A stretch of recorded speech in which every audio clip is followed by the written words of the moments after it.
Introducción. Se requiere cierta educación para poder apreciar las obras de arte en sus exquisitos detalles.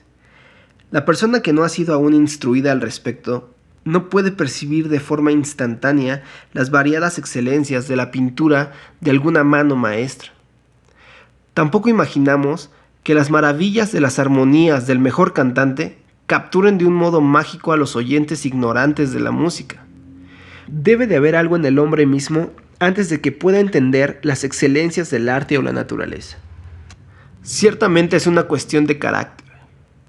Por causa de las faltas y fracasos en nuestra personalidad y nuestra vida misma, no somos capaces de entender cada belleza en particular y la perfección unida del carácter de Cristo o de Dios el Padre. Nosotros mismos éramos puros como los ángeles del cielo. Nuestra raza en el jardín del Edén era inmaculada y perfecta. Deberíamos hacernos una idea mucho más acabada y noble del carácter de Dios, la cual no poseemos como consecuencia de nuestra naturaleza caída.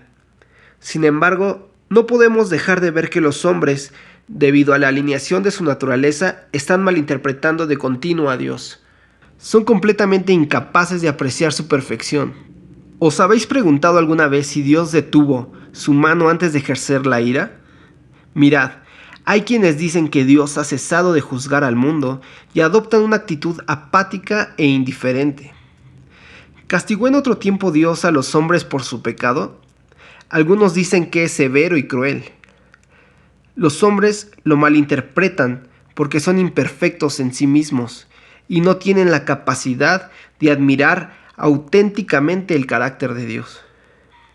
Esto ocurre en lo que tiene que ver con ciertas luces y sombras en el carácter del Altísimo, que Él ha combinado sabiamente y a la perfección junto con su naturaleza. Aunque no podamos ver el punto de contacto donde se unen ambas características, somos impactados con la maravilla de la armonía sagrada. Al leer las Escrituras, y en particular la vida de Pablo, vemos que se destacó por su celo hacia la obra de Dios. Pedro será recordado por su valor y osadía. Juan es admirado por su capacidad de amar. ¿Habéis notado que cuando leemos la historia de nuestro Maestro, el Señor Jesucristo, no solemos decir que fue notable por alguna virtud en particular? ¿Por qué ocurre esto? ¿Es acaso porque la intrepidez y la osadía de Pedro crecieron de tal modo que echaron sombra sobre las virtudes de los demás? Cuando un hombre es notable en algunas áreas de su vida, casi siempre no lo es en otros campos. La absoluta y completa perfección de Jesucristo hace que no podamos resaltar uno u otro de los rasgos de su carácter. No estamos acostumbrados a hablar de su celo, de su valor o de su amor. De él decimos que tenía un carácter perfecto. Sin embargo, no somos capaces de percibir fácilmente dónde se mezclaban las luces y las sombras de su personalidad. ¿En qué punto su mansedumbre se amalgamaba con su valor y su amor se fundía con su resolución para denunciar el pecado? No podemos darnos cuenta de dónde convergían los distintos puntos de su carácter. Lo mismo ocurre con Dios el Padre. Permitidme hacer las observaciones y comentarios que he hecho en mis apuntes, a causa de dos cláusulas que parecen describir atributos contrarios. Notaréis que en mi texto hay dos cosas distintas. Él es tardo para la ira, pero no tendrá por inocente al culpable. Nuestro carácter es tan imperfecto que no podemos ver la congruencia de los dos atributos.